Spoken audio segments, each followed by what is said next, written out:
On the day my husband died, the house was steeped in the scent of wilting lilies and cold candle smoke. I sat in the corner, listening to laughter and small talk mingled with the clink of spoons against glasses. My daughter-in-law, wearing a fitted black dress, poured more wine and said loudly to the crowd, "From now on, this house belongs to us. You should move out before we have to make you," I heard my eldest son murmur. "She's right, Mom." Then Amy, my youngest, mumbled after him, "You should rest somewhere else." Every eye on me felt like I was the last obstacle in a game I never signed up for. I didn't argue, and I didn't cry. I just brushed my fingers over Robert's photo, the man who'd walked with me through 42 years of life. No one knew. Up in the attic there was a safe, only I knew the code to. Inside it was what would wipe them out the moment they thought they'd won. If you're still listening, tell me where you're watching from. Every comment you leave is another mark in this journey. And if this story has touched you, don't forget to hit like so it can reach even further. My name is Eileen Turner. I'm 68. All my life I've only known two things: family and work. I wasn't brilliant or born wealthy, just an ordinary American woman who believed that if you worked hard and kept your heart honest, things would work out. My husband Robert and I built our life from nothing. A small house in the suburbs of Seattle, a trucking company that began with a single old truck, and 3 children I once believed were my whole world. I spent more than 40 years being a mother, a wife, and the quiet pillar behind the man I loved. I thought my old age would be morning coffee on the porch, cherry blossoms blooming out front, and telling stories of the past to my grandchildren. But when Robert died, I learned the very house built on love was where they planned to bury me beneath betrayal. They thought I was old, weak, blinded by maternal love. But they forgot one thing. I learned everything from Robert, including how to fight in silence. The funeral was held in the 2-story wooden house on the edge of Seattle, where Robert and I laid each floorboard and brushed on every coat of paint by hand. That house had been our pride, where I raised 3 children, and where I thought I'd grow old in peace with my husband. But this morning, amid the coming and going, the sympathy flowers, and the cold handshakes, I realized the place that once sheltered me no longer held any warmth for me. Everyone who came offered condolences, but my children, Mark, Amy, and Ben, let their eyes slide past me. They were busy greeting guests and talking about assets and what needs to be arranged after the funeral. Even on their father's last night, their minds were already plotting what came next. Vanessa, Ben's wife, led every conversation. She smiled sweetly and spoke smoothly, but her eyes were cold as steel. When Robert's casket was moved out of the living room, I saw them lean in to whisper, and bits of their words reached me. The master bedroom will be ours, and the attic room facing the Petervation garden, Mom can stay there for now, until she finds another place. Dad left a lot. We should make things clear before someone else gets involved. I sat still, clutching my mourning cloth. Part of me hurt. The rest just felt cold. The house glowed with candlelight, yet felt as dark as the hearts inside it. When the funeral ended, none of them stayed by my side. Vanessa bid the guests goodbye with a rehearsed smile, then murmured to Amy, "Call the cleaners tomorrow. Don't let her stuff clutter the place." I heard every word and pretended I hadn't. That night, I sat alone in Robert's armchair. His blanket still carried the faint scent of pine and light tobacco.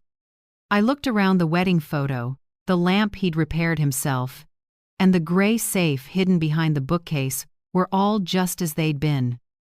I remembered Robert's steady voice. "Eileen, if the day ever comes when you're being pushed out of this house, open the 3rd box in the safe."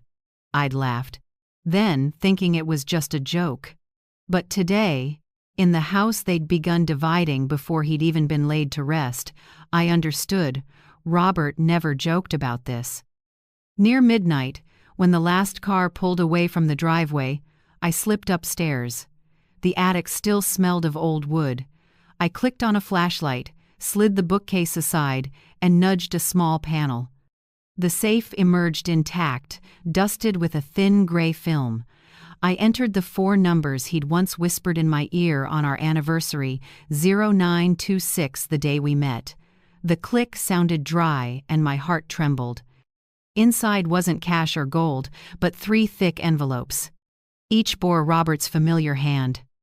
The first said, "Investment accounts name, Eileen Turner." The second, "Certificates of company shares." And the last, "Emergency trust open when you need to protect yourself." I sat on the floor and opened them one by one. Every page and every figure made my hands shake. The accounts under my name were worth $26 million, built over years without my knowledge. The company shares transferred to me just before Robert passed. Everything he had built and saved had been prepared for me not to live lavishly, but to survive. I folded the papers, and tears fell for the first time. Not for the money, but because I knew the man now in the ground was still protecting me even from there. Through the window, I saw light spilling from the living room. Vanessa was still awake, checking drawers and files, no doubt hunting for something to help her seize this house. I stood quiet, watching through the crack. Every move she made was captured by the tiny camera inside the urn on the shelf. Robert had installed it when he first began to suspect her. A strange calm settled over me. The cold of the wooden floor no longer made me shiver. I gathered the documents into a leather pouch and locked the safe. Before leaving the attic, I spoke softly to Robert, my voice low and steady. "Don't worry, I won't say a word. But I will make them understand. No one can take what you and I bled to build." I went back downstairs and sat in his old armchair. The pendulum clock struck midnight. Outside, the wind scraped the windows, tilting the candle stubs. In a house once full of laughter, there were only the wind and the breathing of a woman treated like a ghost in her own home. Right then I knew the role of victim was over. I would not leave this house. I would let them believe I was frail, slipping, ready to give up. I would be silent, so silent they'd grow careless. And when the time came, when greed unmasked each of them, I would open that safe again, not for the money, but to begin a counterattack built on silence and on justice.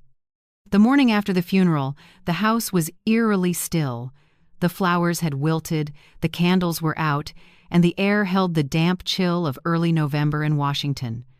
I brewed black tea and sat at the long dining table where Robert and I used to start each morning with a small laugh and the familiar question, "Toast or eggs?" Now his chair was empty, and I knew it wouldn't be the only thing that vanished. Vanessa walked in wearing a dark silk nightgown, hair in a high bun, a stack of papers in hand. Her expensive perfume overwhelmed the tea. "I know you're tired," she said, voice soft as if she cared. "So I prepared some paperwork to help.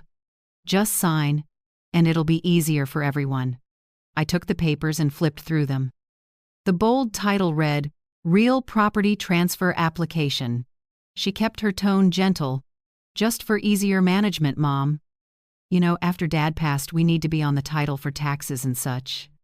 The house is still yours." I looked up at her. Pale sun from the window fell across her carefully made-up face. Not a wrinkle and not a trace of warmth.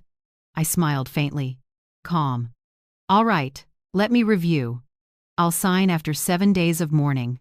Vanessa hesitated, then smiled again, lips curved, eyes flashing with victory. She thought I'd given in. I watched her leave, heels ticking across the wood. When the door clicked shut, I opened the packet again. At the bottom waited a blank for my signature and the trap they'd set.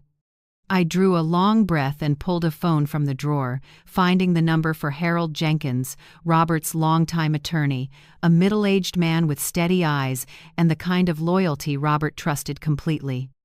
He picked up after 2 rings. "Eileen," his voice was gravelly, tinged with surprise. "I just heard. My condolences." "Thank you, Harold," I said slowly. "But I need your help. This must stay absolutely confidential." I summarized what had happened, Vanessa, the papers, the warmth gone from this house. Harold was quiet for a few seconds, then said, "Robert told me, if you call, it means it's time to open the ET folder." I closed my eyes, my throat tightened. "Yes," I said. "Do you still have it?" "It's here. I'll back up everything, move it to a private server, and send you a digital copy within an hour. But Eileen, be careful." "I know you won't leave." I gave a small, low laugh. "I was kicked out once in my life at 19, when I ran away with Robert. I don't plan to be kicked out again." We ended the call. I stood, feeling my blood move slower, steadier. I had been the gentle woman who cleaned up after other people's anger. Now I would leave the mess where it lay and let them trip over it themselves. I opened the computer and logged into the hidden account Robert left. The numbers on the screen still felt unreal even after last night. $26 million, not just assets, but a husband's trust and foresight. I moved a small portion, exactly $1 million, into a personal trust with me as trustee. The rest I left untouched. Every step was slow and precise, and no one in the house knew. Downstairs, I heard Vanessa laughing on the phone, likely calling Amy. "It's fine. She just needs to sign." Easier than I thought. I turned on voice recording through the smart speaker in the living room. Robert had installed it years ago for lights and music. They didn't know it could store every conversation in the house. Every word, every mocking laugh, I saved it all. Not for revenge, but to defend myself if they ever denied what they'd done. In the afternoon, Amy brought me a cup of mint tea and said stiffly, "I know you're sad, but you should let us handle things. Dad's gone. You need to rest." I set my hand on the table, feeling the distance between me and the daughter I once held in my arms. "I'm still fine, Amy. There's a lot I need to secure before I rest." She avoided my eyes and slipped away. I knew that behind the concern was another intent. They wanted me tired, to let go so this house would be free for their ambitions. When night fell, Vanessa knocked on my door. "Just a reminder to sign soon. The longer we wait, the messier the tax paperwork." I nodded lightly, voice barely above a breath. "Tomorrow, Vanessa. I need to rest today." She studied me, wary. "You're not dragging this out, are you?" I smiled. "You're clever. But being too clever can be exhausting, don't you think?" She pressed her lips tight and left.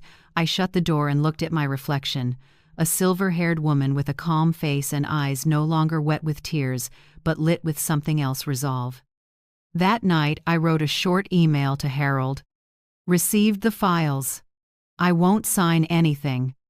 Thank you." I added one last line. "If anything happens, send everything to the state court." After sending, I shut down the laptop. Outside, rain pattered against the eaves. The wind moved through the pines out front like Robert's steady breath. I imagined him beside me, half smiling, his low voice saying, "Eileen, don't let anyone push you out of the house you built with your own hands." The next morning the sky was slate gray, clouds packed tight. Vanessa carried coffee onto the porch, texting while glancing at me. I greeted her softly. "Nice morning, isn't it?" She gave a thin smile. "Nice for people who accept reality, Mom," I answered, still mild. "You're right. But I'm still here." For the first time, she stepped back. Her eyes flickered with something like fear, not at my words, but at the way I said them. No more tears. No more pleading. Just a cold, steady calm. When she turned away, I looked out at the yard. Late-season maple leaves lay red and damp on the steps. Smoke from the kitchen drifted on the air, the smell Robert used to say, Sounds like winter coming. I knew life wouldn't be peaceful from that day on, but I also knew I wouldn't walk out of this house quietly again. I would stand firm in the place they thought I was weakest. Because I had nothing left to lose except my self-respect. On the third day after the funeral, I woke before full light. Dawn leaked through the blinds, pale as mist. In the quiet house, I heard the clock tick and the wind slap the glass. It was the rare silence I'd had since Robert left. I poured black coffee, leaned by the window, and let my mind return to the early years when everything was simple and we had nothing but faith. Robert had been a truck driver, and I worked in a port office. We met on a rainy morning when his truck got stuck, and I was the only one who stayed to help. No one believed two people with empty pockets would build anything. But Robert had grit, and I had belief. We borrowed to buy the first truck and painted Turner & Co. Transport with our own shaky hands. Load by load, night drives across states, bills stacked high, those were the foundations of the life that came later. When the company began to turn a profit, Robert would say, "Eileen, never let money make you forget why you started." He believed money, unchecked, splits people faster than betrayal. He was right. As the kids grew up, Robert worried. He noticed how Mark talked about shares, how Amy asked about inheritance, and how Ben blindly agreed with his wife on everything. I thought it was just a phase of learning responsibility. Robert saw further. Quietly, he prepared for a day I never expected so soon, the day the Eileen Turner file would be the only shield between me and my own family's greed.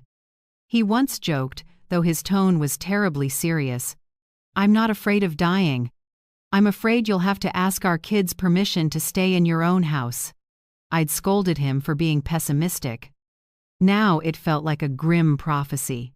Reviewing Harold's files, I realized one part remained unopened, a separate escrow at First Seattle National Bank. Its key sat in a velvet box among Robert's favorite ties. I opened the box to a brass key etched Locker 18A, and a small note, "Only open when the truth must stand with you." That morning I wore a heavy coat, a gray knit cap, and drove downtown. The city was still wet from night rain, wind cutting between glass towers.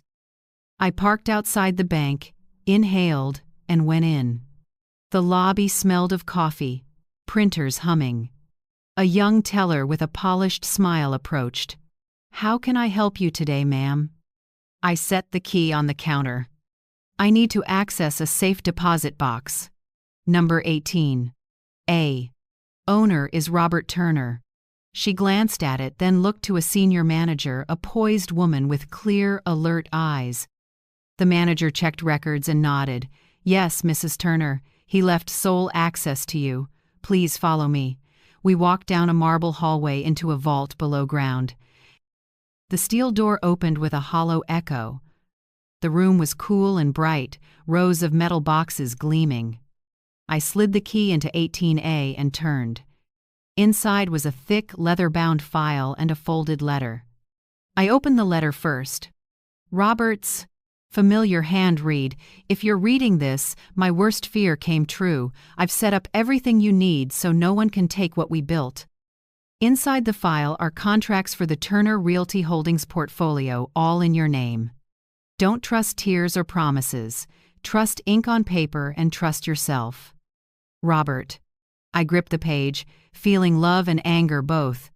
He had planned so far ahead, while I'd blindly believed our family would always choose love. I opened the file deeds to a major commercial building in downtown Seattle, plus smaller properties across the state. Every document read Eileen M. Turner. When I looked up, the manager stood by, politely distant. I asked, "Have these assets been updated?" She smiled, voice soft but clear. "Yes, Mrs. Turner, everything is fully secured. Per the original documents, only your signature can activate this account." I saw a flicker of respect in her eyes. She'd likely witnessed many inheritance fights and recognized was no longer a victim.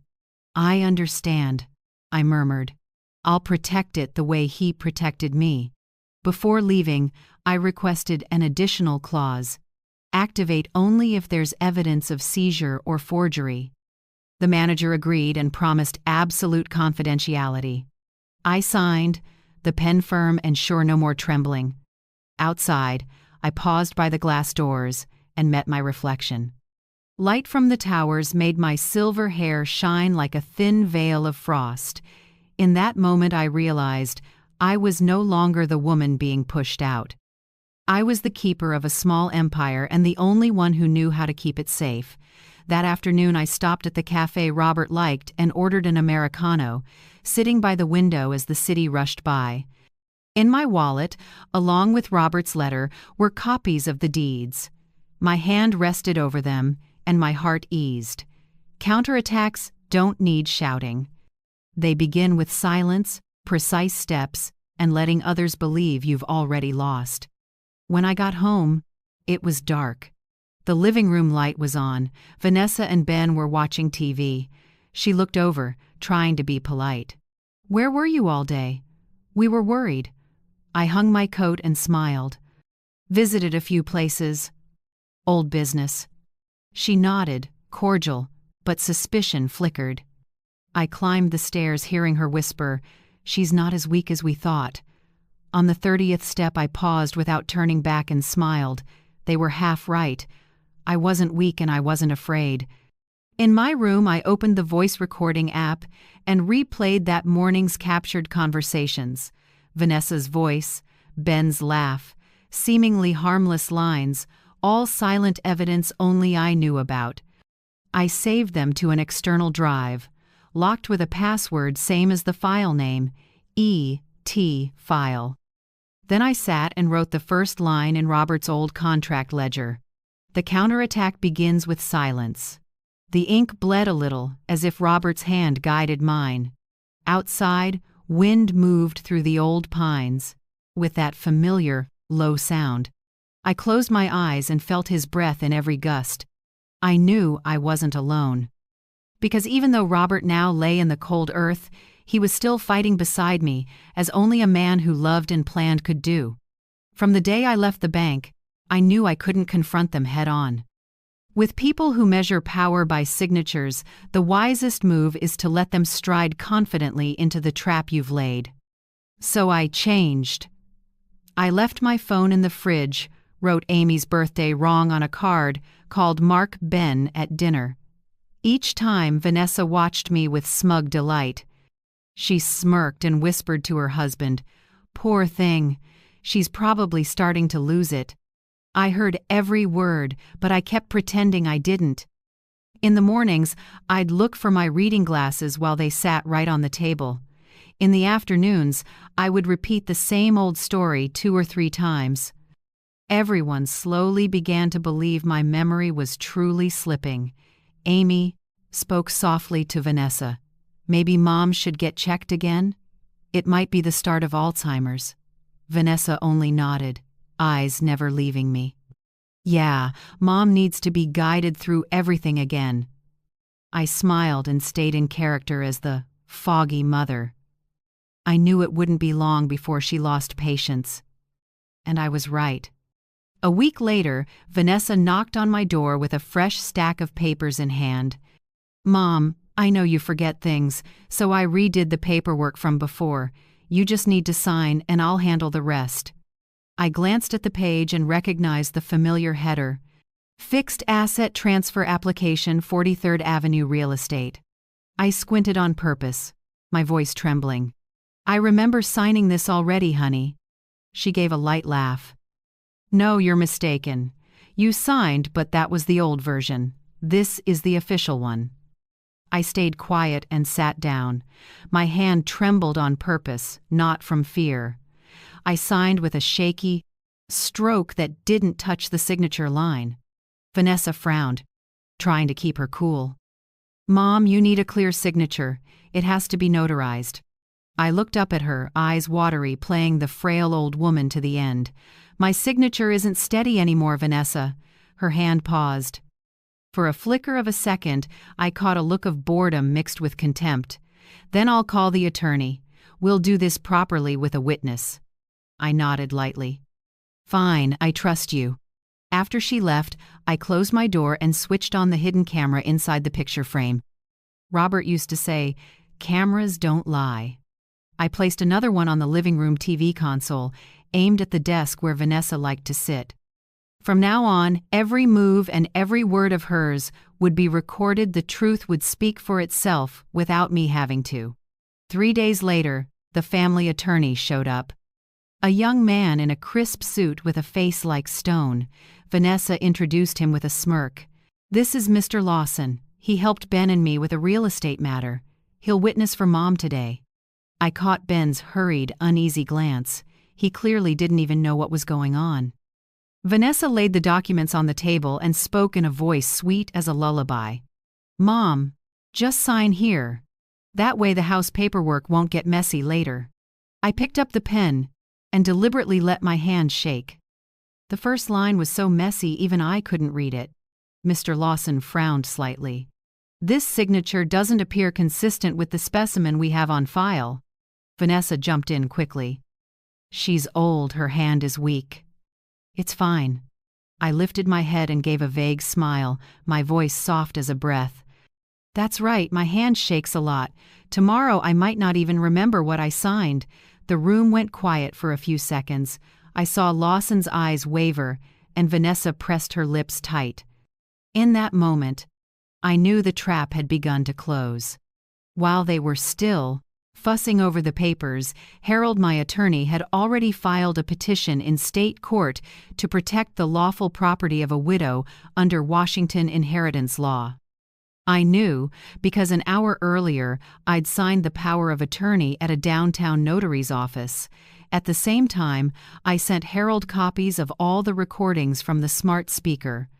Lines about forging a signature, pushing her to sign in front of a witness, and switching the name temporarily to make selling easier. Harold replied with a single line, "I'll take it from here.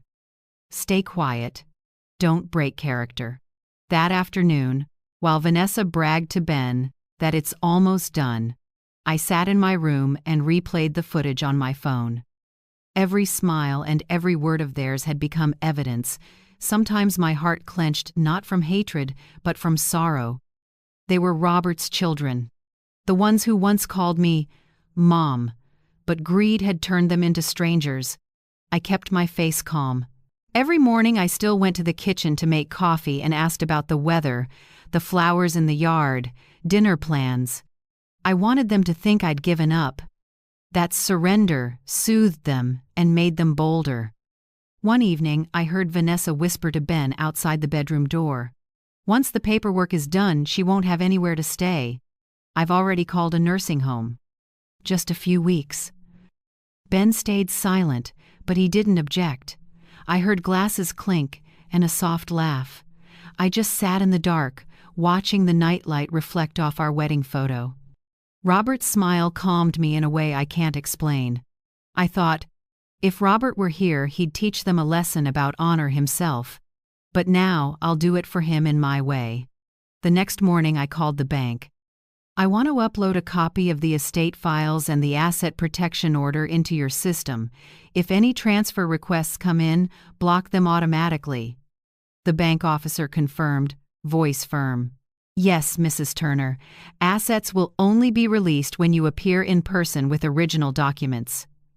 I smiled softly. "Good. Thank you." On the 5th day, Vanessa returned with Mr. Lawson. She spoke briefly, almost like a command. "Mom, sign the rest. Don't drag this out." I looked at her, my voice small but clear.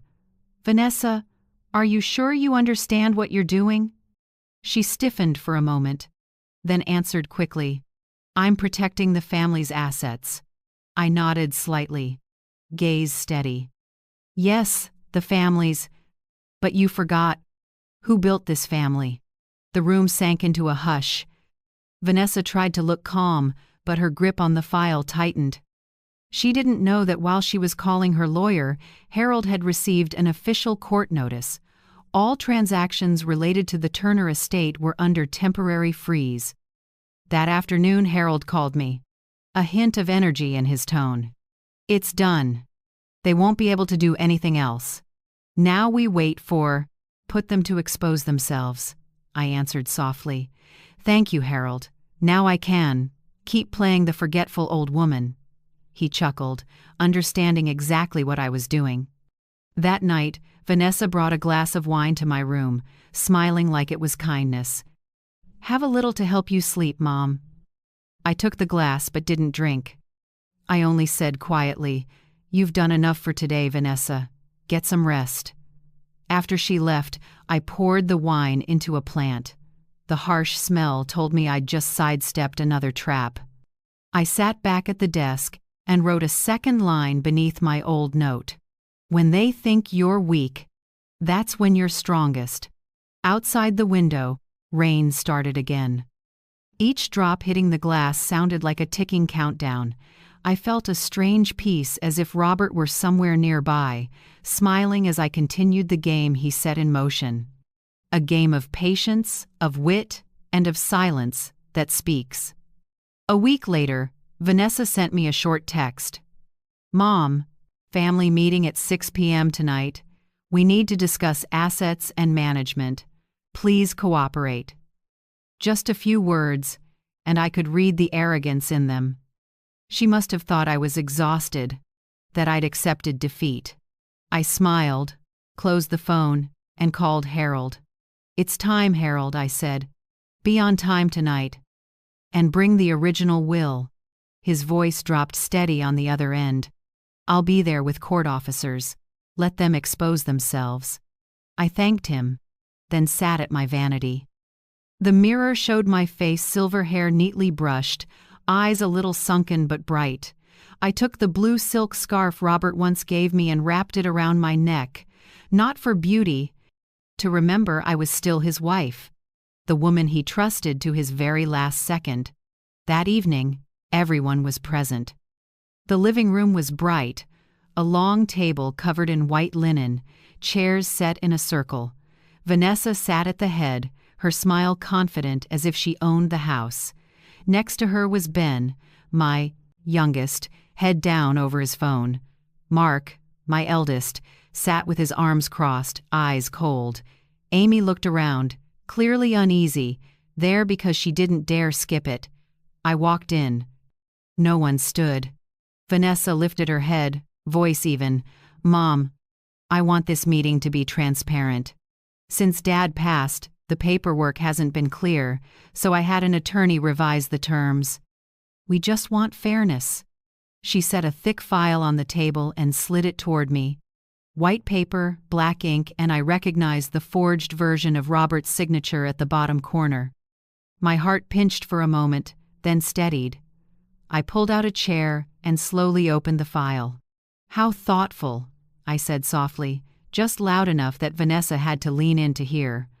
"Who exactly are you transferring your father's assets to?" She smiled, tapping her finger on the table. "Not transferring, rearranging. You'll still have your share, of course, but you don't need that much, do you?" Mark cut in, voice blunt. "I just want clarity, Mom. This house, the company, the land in Portland, those were built together. Dad didn't mean for you to keep everything." I looked him in the eye. "You're right. Your father didn't want anyone to keep everything. That's why he wrote the will himself, line by line. None of us need to reinterpret his meaning." The room stalled. Vanessa held her smile. "So do you have that will? Or are you just saying it?" I placed both hands on the table, my voice still calm. "I don't need to bring it. Someone else will." Right then, the doorbell rang. Vanessa frowned and turned to Ben. "Go see who it is." Ben opened the door. On the porch, Harold stepped in with 2 uniformed court officers. He nodded to me, then addressed the room. "Good evening. I'm Harold Jenkins, legal representative for Mrs. Eileen Turner, widow of Mr. Robert Turner. I'm here to clarify certain documents related to the estate." The air thickened at once. Vanessa froze, went pale for a second, then recovered. "Oh, so Mom has her own lawyer. Good. We all want transparency." Harold set his case on the table and pulled out a sealed envelope stamped in blue by the court. "This is the original will of Mr. Robert Turner, filed with the county court 18 months before his passing. We'll read it here, at Mrs. Eileen's request." Vanessa started to speak, but I signaled for silence. Harold opened the envelope, laid out the paper, and read slowly and clearly. "I, Robert Turner, being of sound mind, voluntarily execute this will. All assets, including real property, shares of Turner & Co., and related intellectual property, shall belong to my wife, Eileen Turner, until her death. After that, my children Mark, Benjamin, and Amy will divide equally. While Eileen is living, no one is permitted to transfer, encumber, or interfere with these assets. Violation will be prosecuted under the law." The room fell dead silent. I could hear the comment, wall clock ticking. Mark spoke first, slamming his hand on the table and shooting to his feet. "No way.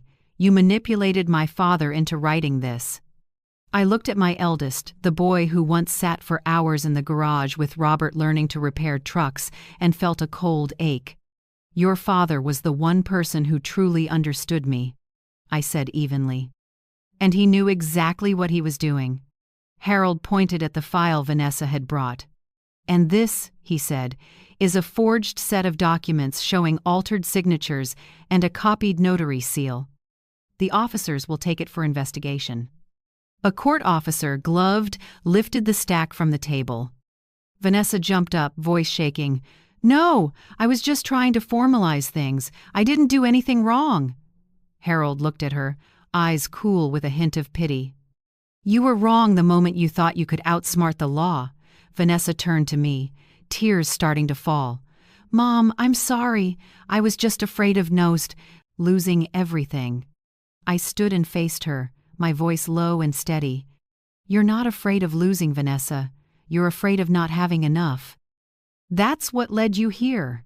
Amy burst into tears, and Ben lowered his head in silence. Mark sank back into his chair, hands pressed to his temples. I looked around the room, the place that used to be our family's circle, and realized it had become an underground courtroom. As the officers left and Harold gathered the documents, I said one last line, calm but final. "Everything you had, I have taken back." I didn't say it with hate, but with certainty. No one replied. Vanessa just sat there, face drained, eyes empty. When they left, the house went quiet again. The door closing sounded like a period at the end of a long chapter. I stood at the window and watched yellow maple leaves fall on the porch. I wasn't angry, just hollow, like reclaiming justice had also cost me something I couldn't name. Harold came to my side, his voice gentle. "You've won, Eileen." I shook my head slightly. "No, Harold, I didn't win. I only kept what should never have been taken." In that room, everyone stayed silent. Not out of fear, but because the truth had just come into the light. I'm simply curious. Which hurts more? Being betrayed? Or pretending to forgive? Tell me in the comments. I want to know what your heart chooses. He nodded, eyes far away. "Robert would be proud of you." I smiled, but there was a tremor in it. After Harold left, I stayed alone in the wide house. Sunset spilled over our old wedding photo, where Robert smiled softly at me. I whispered, as if to him, "We did it, Robert. So why does it hurt this much?" I sat down, clutching the blue silk scarf at my neck. In a room that was both battlefield and sanctuary, I understood. Some victories don't bring joy. They bring quiet, a slow peace that lets you finally hear your own heart. And in that quiet, I knew this fight wasn't over. Vanessa might cry today, but those tears weren't repentance, they were strategy. I tightened my grip on Robert's photo and murmured, "If they haven't learned their lesson, my love, then I'll teach it again." But this time, without tears. The next morning, the house was strangely still. No more Vanessa's tinkling laugh echoing from the kitchen. No more pre-brewed coffee she used to pretend was kindness. Only the tick-tock of the clock steady and cold, as if time itself were waiting to see my next move. I stood by the window, watching beads of dew cling to the glass. December in Seattle was slate gray. A light rain fell like tangled silver threads. I knew today had to begin, leave it one more day, and their mess would swirl around me again. I called Harold, voice firm. "It's time for phase 2. Have the security team start this morning." He answered short and sure. "Everything's ready. They'll be there within 2 hours." I put on a long coat and tied my hair back. It had been a long time since I felt this calm. Maybe because the fear was gone. When faith breaks, you either collapse or harden into something unshakable. I chose the second. Around 9, 2 black SUVs pulled up out front. A professional security crew stepped out with tool cases and laptops. The lead, a woman with short hair, smiled at me. "We're here to replace all locks, safe codes, and install a new surveillance system, Mrs. Turner." I nodded and opened the gate. "Get to it. Treat this like your own home." Within 3 hours, every lock in the house was changed. Front, side, garage, the safe, even the storage room Vanessa kept a key to. I added 2 porch cameras and a motion sensor system linked directly to my phone and Harold's. Midway through, Vanessa returned. She stopped dead in the driveway, stunned. "What is this? Who authorized these people to come into my house?" I stepped onto the porch, voice even and slow. "My house, Vanessa. And starting today, I'm the only one with the keys." Her mouth fell open, her voice cracking. "Mom, you can't do this." I met her eyes. "I can." And I did. She turned away to make calls, but her phone had no access. Wi-Fi and internal permissions had all been reset that morning. Harold's team had handled it from the office. By noon, Turner & Co. internal notices began to circulate. HR received an official statement from the court and Jenkins Law. All transactions and provisional authority under Vanessa Turner Holdings are frozen indefinitely. Mrs. Eileen Turner resumes the role of honorary chair and lawful financial patron. As that email went out company-wide, I sat in Robert's office. The old leather chair was worn on the arms. The desk still had the tiny nicks from his pencil tapping when he thought. I opened the window to the cold air and listened to dry leaves whirl in the yard. For the first time in years, I truly felt back. Within 24 hours, every account under Vanessa Turner Holdings was frozen. Bank transfers, ad spends, company credit cards, everything locked. Vanessa called the accountant, then Ben, then Mark. No one could help. I knew because Harold forwarded me copies of their messages: panic, blame, curses. "She can't do this," Vanessa wrote. "I can." And I did, I thought, smiling. On day 2, I cleared out the rest of the chaos. I ordered the company to replace the entire financial advisory team and terminate the firm Vanessa had used. Everything she'd controlled now fell back to me. Mark came by, exhausted, voice low. "Mom, I didn't know it would go this far. Vanessa said she just wanted to help temporarily." I looked at my firstborn, the boy who once shuffled through the garage in worn-out shoes beside his dad. Now his eyes were full of regret. "You don't need to lie anymore, Mark," I said gently. "The worst thing isn't greed. It's letting someone else do your thinking for you." He dropped his head. "I'm sorry." Ben was different. He still stood by his wife, at least on the surface. When he learned the joint account was frozen, he slammed the table. "You're destroying our family." I looked at my son, not angry, just sad. "No, Ben. I'm clearing out what destroyed this family before I did." By the 3rd day, the house was completely different. New locks shone. The file cabinets were sealed. and all important documents were moved into a private safe at the law office. That noon, Vanessa packed her things. Her face was pale, makeup smeared, steps heavy. She stopped at the door, turned back to me, her voice tight. "You won. Happy now," I answered softly. "I didn't win, Vanessa. I just kept what's right." She said nothing else, just walked across the yard with her suitcase rolling over the stone path. The rain kept falling, and I stood on the porch watching her fade into the mist. For a moment, I saw myself in that figure years ago, young, proud, certain I knew everything. But Vanessa was different. She chose deception, and that road always ends in loneliness. I went back to the study and sat in Robert's chair. Harold called. "It's done, Eileen. Everything is regularized. No one can touch your assets now." I answered quietly. "Good. But don't lock it down too tight. I don't want to turn this house into a fortress. I just want peace." Harold chuckled. "You really are like Robert. He always said, winning the war is one thing, keeping the peace after is the hard part." When the call ended, I sat still for a long time. The room still smelled of old wood, mixed with the rain on the porch. Warm light fell across our wedding photo on the shelf, where Robert and I were laughing in a garden years ago. I spoke to him softly like a confession. "Everything's back in order, Robert. I did it. But you know, when the house is this quiet, I can hear the emptiness." Outside, the rain grew heavier. I closed my eyes and listened to the water running over the roof, feeling both relief and sadness. I knew those 72 hours weren't just about regaining control.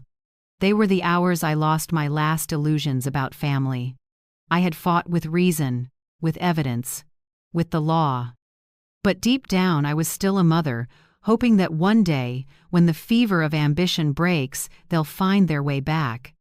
I picked up my cold tea and stepped onto the porch.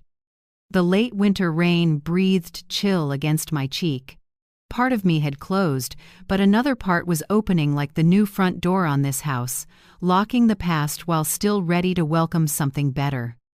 I smiled and murmured, unsure if it was to myself or to the man in the photo on the wall. "This battle is paused, Robert. But I have a feeling it's not truly over." Less than a week after Vanessa left the house, another storm hit. That morning, I was tending the roses on the porch when Harold called. His voice was rough and slow. "Eileen, prepare yourself. Vanessa just hired her own lawyer. She filed a state complaint accusing you of forging the will and committing financial fraud." I went still for a few seconds, set down the pruning shears, and listened to the wind scrape over the roof. I wasn't surprised people like Vanessa don't surrender if they still have a weapon, even a dull one. I answered softly, "All right, Harold. You know what we have to do." 2 days later, the local press picked it up. The Seattle Chronicle ran a bold front-page headline, "Widow, 68, suspected of forging will seizing late husband's multi-million-dollar estate." The photo they used was me at the funeral, red eyes, hand gripping a mourning cloth, standing beside Robert's casket. Beneath it was Vanessa, polished, teary-eyed, the picture of a wronged daughter-in-law. As always, the press chose the side with tears that looked easier to believe. I made tea and read the entire piece from start to finish. I wasn't angry or sad, just empty. It's strange how easily people can twist love and truth with a few lines of text. Harold came by that afternoon. He set a thick file on the table, the cover stamped in bold. "Rebuttal evidence." "Don't worry, Eileen," he said, calm but firm. "It's all in the plan." I opened the file and saw stills from the hidden cameras, Vanessa meeting Robert's former notary, handing over a cash envelope, her voice clear. "All you have to do is confirm he signed. I'll handle the rest." Harold looked up at me. "We'll file this video along with the court's archives, not just to dismiss the charges but to end it." I nodded. Outside, the rain kept tapping the glass like a metronome for what was coming. 3 days later, the first hearing began. The courtroom teemed with reporters. Camera flashes popped non-stop. I walked in wearing a gray coat, hair neatly pinned. I could hear the whispers, "That's her. Doesn't look like a con artist. Who knows, rich old folks always have tricks." Vanessa sat across the aisle in a tight black dress, makeup heavy. When she saw me, she gave a mocking smile, the same one that once made me doubt myself. Now, it only made me feel cold. Her attorney stood, voice sharp and high. "Your Honor, we have evidence that Mrs. Turner forged her husband's signature and colluded with attorney Harold Jenkins to seize the entire estate. My client, Mrs. Vanessa Turner, seeks only to restore fairness." I glanced at Harold. He nodded once, then rose, voice steady. "Your Honor, we have video evidence proving that Mrs. Vanessa Turner bribed a notary to manufacture a false will.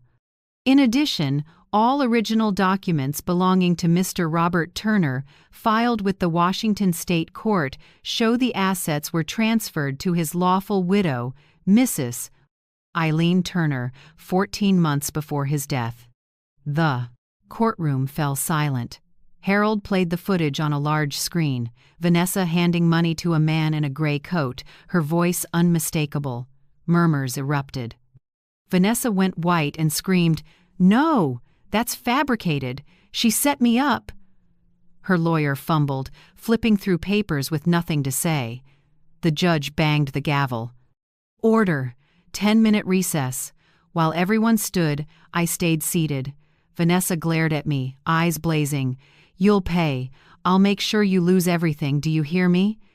I looked at her, voice even. "You can't steal what you never built, Vanessa." She lurched up to say more, but the bailiff held her back. Her face twisted, tears streaking through her makeup. When the judge returned, it ended quickly. After reviewing the evidence, the court dismisses all accusations against Mrs. Eileen Turner. Additionally, the court warns Mrs. Vanessa Turner for perjury and attempting to bribe a witness. Harold gave me a brief, quiet smile. I nodded and thanked him. Outside the courthouse, midday sun hit the stone steps. Reporters swarmed, microphones pointed at me. "Mrs. Turner, any comment on the case?" I stopped, looked into a camera, and spoke slowly. "There's nothing to say. I'll only remind you of one thing. Justice doesn't need embellishment. It only needs the truth." "Behind me!" Vanessa shrieked, voice cutting. "I'll take everything from you. You'll beg me for mercy." Cameras swung toward her. I glanced back once and said softly, just loud enough for the mics, "Forgiveness isn't a gift you have the right to grant, Vanessa." Then I walked away. That night, when the evening news aired, I sat alone in the dim living room, tea cooling on the table. The screen showed a familiar image, Vanessa being led out of her downtown luxury apartment in handcuffs. The report said she was charged with financial fraud, stealing investor money through illegal transactions while fronting the company. The anchor's voice was flat and even, "Suspect Vanessa Turner is being held pending investigation. Police confirm multiple fraudulent transactions tied to Turner Holdings." I sat still, watching her face, the once confident eyes now as blank as shattered water. I didn't feel joy, just a wave of exhaustion. Ben arrived late, standing behind me. His voice trembled. "Mom, I didn't know it would come to this. Vanessa, she was wrong, but I did love her." I set down my cup and turned to him. "Love isn't wrong, Ben. It's wrong when you love someone more than you love yourself." He bowed his head as tears slid down. I didn't hug him. I just placed my hand on his shoulder. A wordless kind of forgiveness. When the screen cut to commercials, I stood and walked to the window. Outside, the rain had stopped, and the sky was clearer. I saw my reflection in the glass. Every line on my face felt like it had recorded the battles I'd survived. I knew this would be the last time I ever saw Vanessa, even if only on TV. She had undone herself with the very ambition she worshipped. Robert used to say, "When money is your ruler, you'll never know your real worth." I understood that better than anyone. I drew the curtains and spoke into the quiet. "That's that, Robert. She ended it herself. And me. I can finally breathe." But right after I said it, I felt a slight tremor in my hands. Not fear, emptiness. When justice arrives, it doesn't bring joy.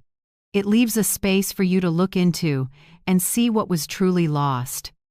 I turned off the lights and walked down the long hallway, footsteps echoing on the old wood floor. Each step was a period and a goodbye. The fight with Vanessa was over. But the long walk back to peace had only just begun. After the case, my house returned to its old quiet, the kind that wasn't heavy anymore, but light and clear, like a morning after a hard rain. I began putting my life back together, bit by bit, without rushing, without bitterness. I let go of old things, dingy curtains, smoke-stained fabrics, and chose brighter windows. I opened the windows wide every morning so sunlight could find the living room, something I'd forgotten to do for years. The backyard was still there, the garden Robert used to tend, though weeds had taken over.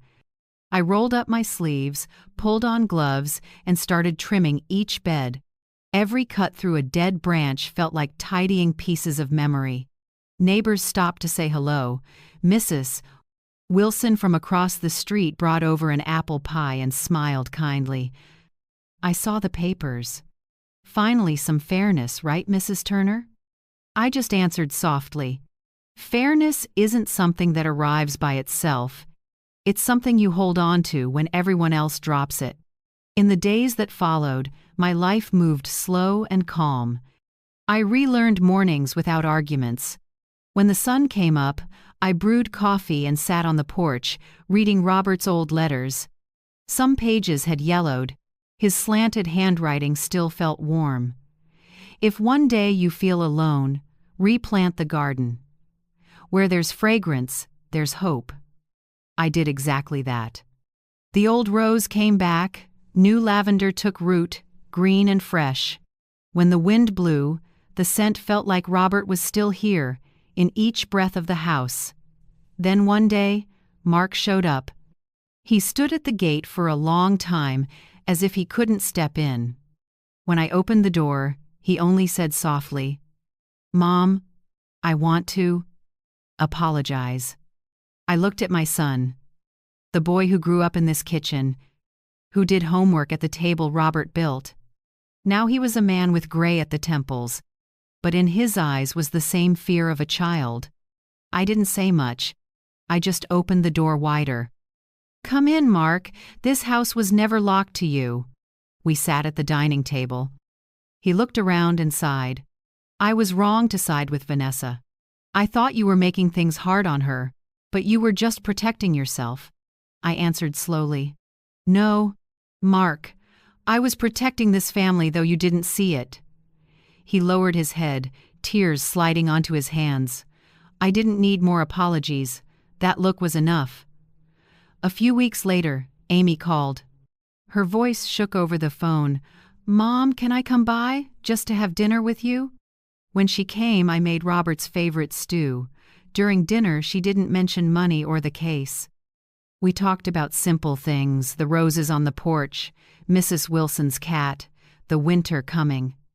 When I placed some vegetables on her plate, she held my hand, eyes wet. "I miss Dad. And I miss the mom we used to have." I smiled, warm but firm. "I'm still that mom, Amy. The only difference is I know how to protect myself now." Ben came last. One afternoon I heard a car in the driveway. He stepped out, shirt wrinkled, face thinner. "I came to return the key," he said, putting the old house key in my hand. "Vanessa's been convicted. I'm looking for work again, if you can. Forgive." I took his hand, my voice light as a breath. "There's nothing to forgive. I only want you to learn that no one builds happiness on someone else's pain." He nodded, eyes red, then hugged me tight. It was small and clumsy, but I knew it meant he was back. One by one, my children returned not with gifts or money, but with the look of regret and gratitude. I didn't bring up the will, the assets, or the lawsuit. I talked about trust. I told them how their father started with nothing but grit, and that the most valuable thing he left wasn't a house or money, it was honor. Honor, I said slowly, is the one thing no one can split 3 ways or steal. One morning, I went to Harold's office. He looked surprised when I carried in a stack of papers. "What are you planning now, Eileen?" I smiled. "Not another case. I want to create a scholarship." He raised an eyebrow. "A scholarship?" "Yes, in Robert Turner's name, for young people who made mistakes but want to start over. He always said, everyone gets lost sometimes as long as they turn back.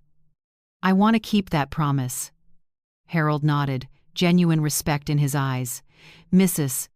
Turner, I think that's the best way to close this story," I answered softly, still smiling. "I don't want to close it, Harold. I want to start again this time, without anyone losing." News about the scholarship spread fast. Neighbors, former employees, friends from the company sent congratulations. They visited with flowers, cakes, and thanks. Everyone said, "Mrs. Turner, you're so strong." I just smiled, calm and steady. "Not strong. I'm just too tired to be weak anymore." That late afternoon, I sat by the newly blooming garden. Sunset poured over the roof, washing the lavender in gold. I closed my eyes and listened to sparrows on the fence, to the breath of earth, of wind, of myself. In my heart, a familiar voice, Robert's rose, warm as ever. "You see? We won. In the end, but not because of money," I answered aloud, as if to him. "Yes, Robert, we did. But this win isn't payback, it's keeping the good in us, even when everything else falls apart." I opened my eyes to a clearing sky, pale yellow clouds loosening at the edges. Morning would come again, like it always does, but this time I knew I'd greet it with a different heart. No heaviness, no resentment, only gratitude. And I smiled, telling myself, "Thank you, Robert. You taught me that real justice isn't in the courtroom, it's in how we live after the storm." Time moved on, slow as dew rolling down a leaf at dawn. I settled into a new rhythm, no more arguments, no more phones buzzing with threats or demands. Just me, a quiet house, and old habits reborn. Each morning I brewed a cup of black coffee, breathing in the rich aroma Robert loved. I played Miles Davis, letting jazz drift through the kitchen.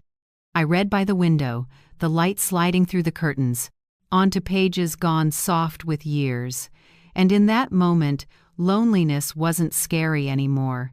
It wasn't empty, it was a space for myself to breathe, to live, to think, to know I still existed. I started journaling again, not to complain, but to remember. To remember I'd walked through the storm and was still standing.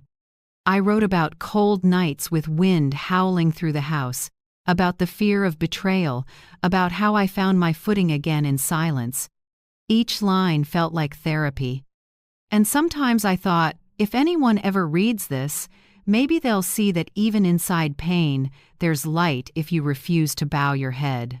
One early spring morning, Harold called. His voice was calm and deep as always, but with something new in it. "Eileen, you haven't been out in a while. I'd like to invite you to the scholarship gala for the Robert Turner Fund. A lot of people want to meet you." I laughed. "I'm just the person behind the fund. Who wants to meet a widow?" "Not a widow," he said, gentle and sure. "The woman who reminded this city that justice still exists." I was quiet for a moment. Then I said, "I'll come." That evening, I wore a deep blue dress. The color, Robert said, made me look like moonlight with shape. When I stepped into the hall, warm light reflected off glass walls, a softness I'd forgotten.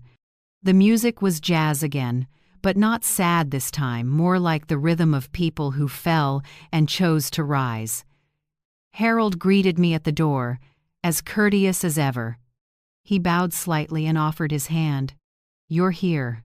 I knew you wouldn't miss it." I smiled and took his hand. It was still firm and warm, and it didn't make me think of love. It made me think of trust. A rare kind of bond between people who've walked through storms together. Inside the hall, there were more than 100 guests. They were students and people who had received scholarships from the Robert Turner Fund. Some brought flowers. Others brought nothing but gratitude. Harold stepped onto the stage, took the mic, said a few opening words, then turned to me.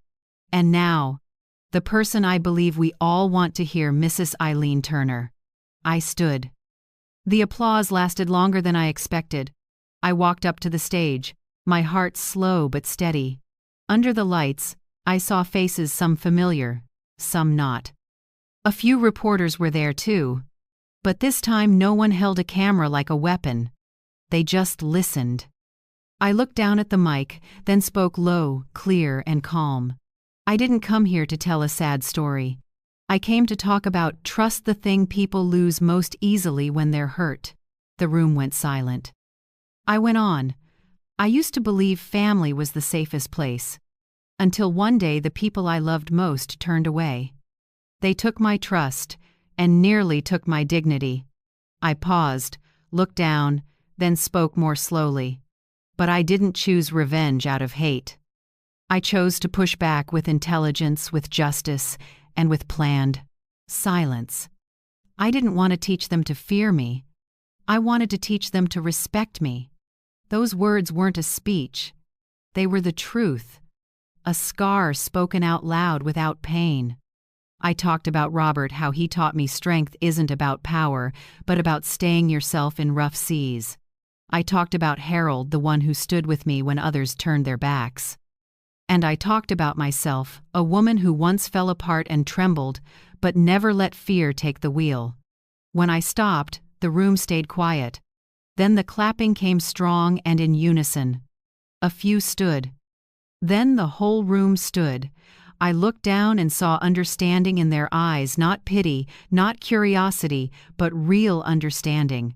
Harold came back on stage and said softly into the mic, "You just spoke for so many, especially those who've been treated unfairly, yet refused to lose their dignity." I smiled, eyes a little wet.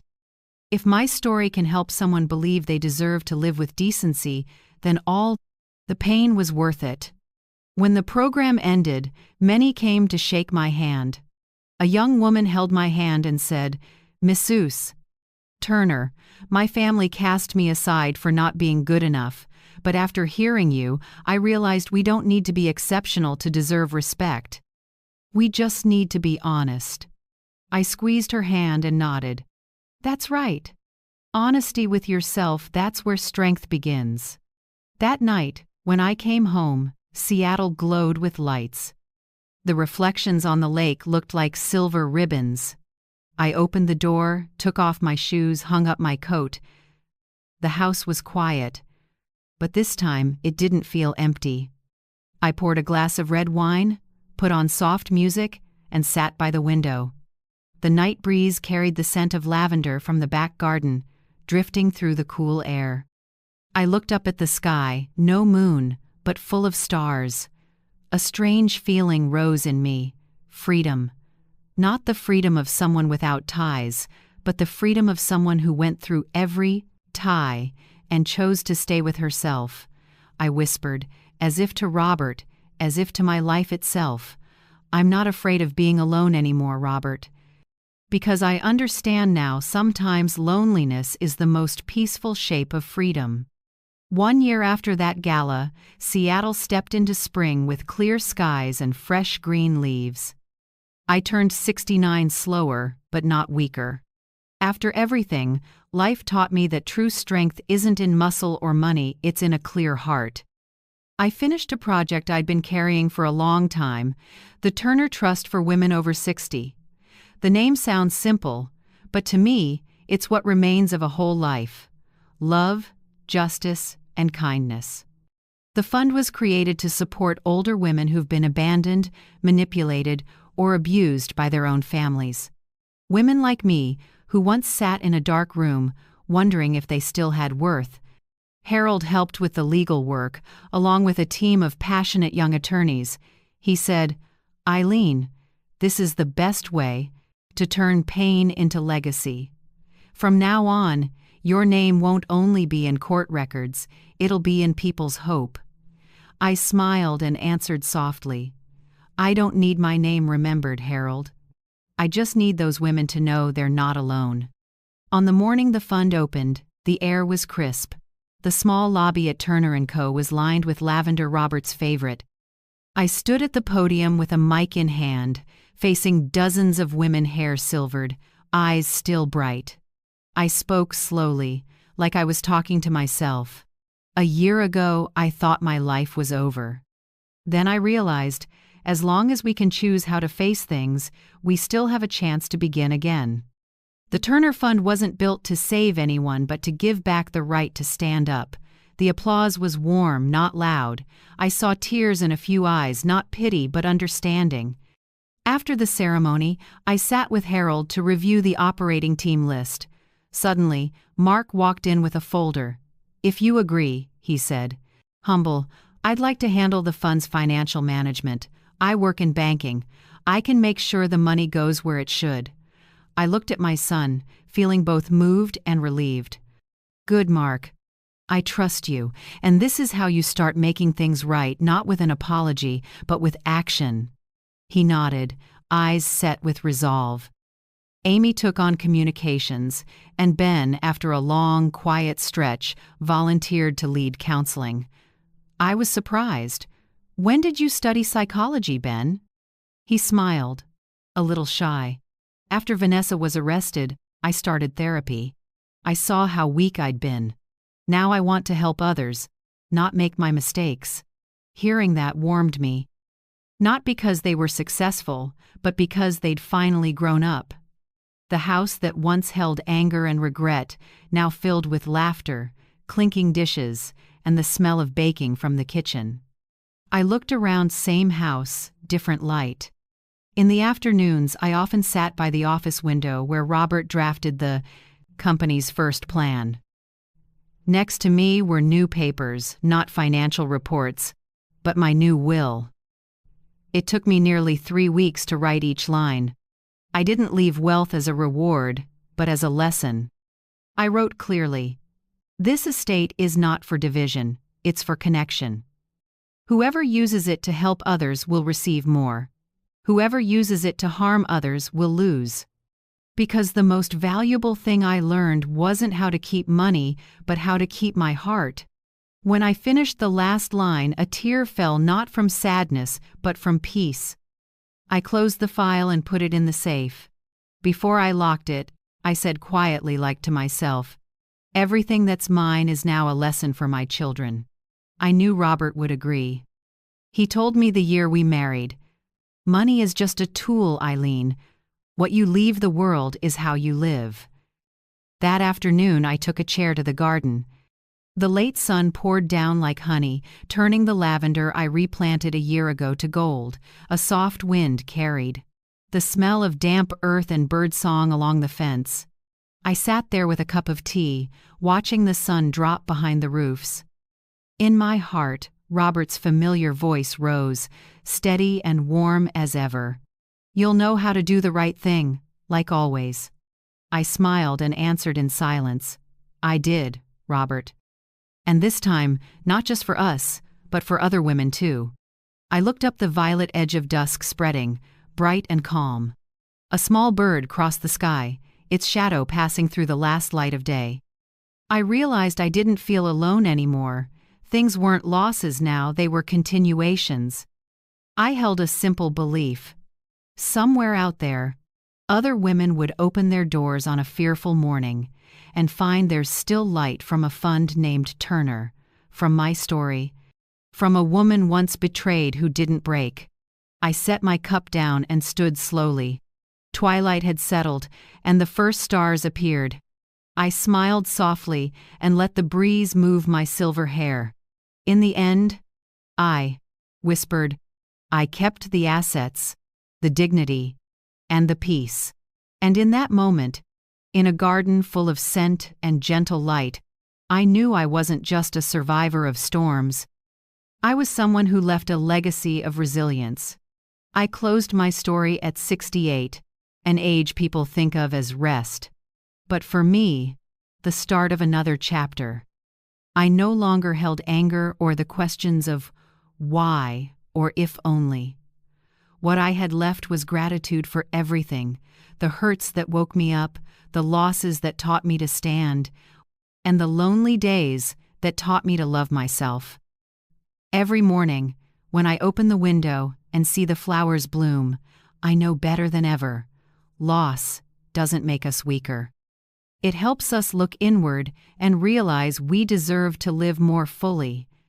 I used to be a woman who lived to please others, believing sacrifice was the highest form of love. Now I know, real love doesn't require us to disappear so someone else can be comfortable.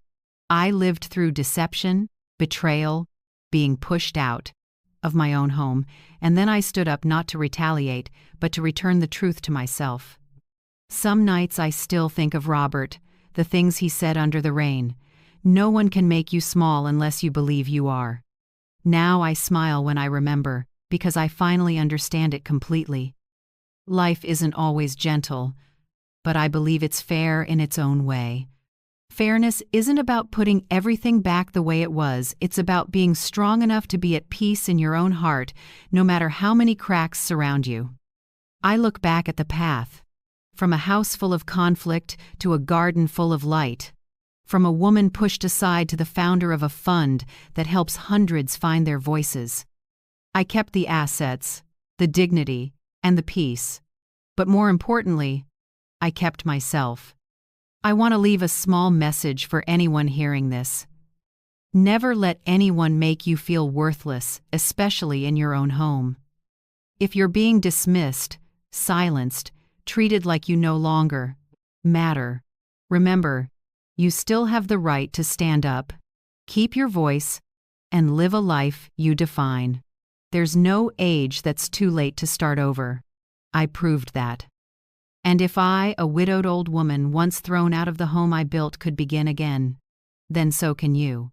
Don't believe strength comes from youth. It comes from a heart that refuses to bow.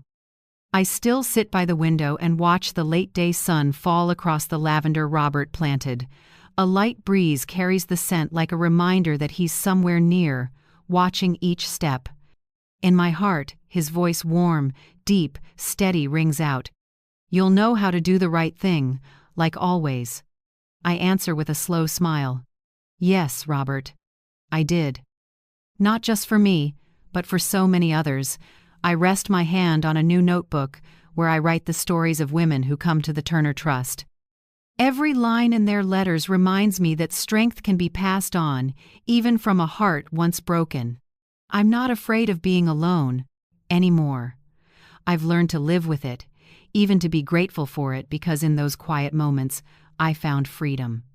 Looking back at it all now, I only want to say 2 words. Thank you. Thank you to life for testing me so I'd know my resilience. Thank you to Robert for leaving me a trust in what's right. Thank you to the wounds that forced me to grow, and to myself for not giving up when everyone else turned away. I know there are women out there like me, once dismissed, once silent, just to keep peace in their own homes.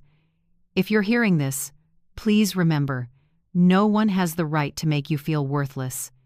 You still deserve love, respect, and a life that's yours.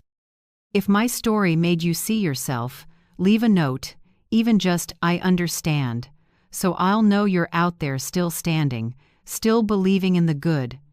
Thank you for walking with me to the very end of this road. If you believe someone needs to hear this, please like, subscribe, and share, so they'll know no matter our age, we can stand up and find our own peace again.